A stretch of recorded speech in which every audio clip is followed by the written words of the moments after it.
Salam Qulu qardaş, nə tərsən, nə var, nə yox?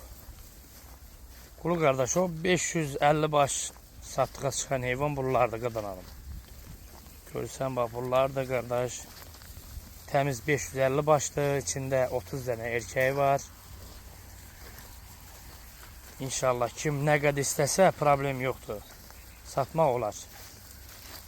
Gündə may ayının, iyul ayının 12'sidir qardaş.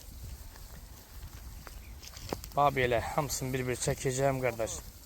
Kim nə qədər alsa problem yoxdur, satılır. Və görürsən də qardaş, bax, hamısını ətraflı çəkirəm inşallah.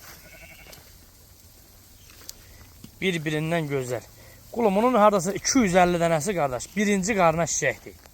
250 dənəsi, bax belə birinci qarına doğmamış xam şişəkdir. Kim nə qədər alsa problem yoxdur. Ətraflı çəkirəm qardaş, bax belə. Təmiz 550 baş heyvandır.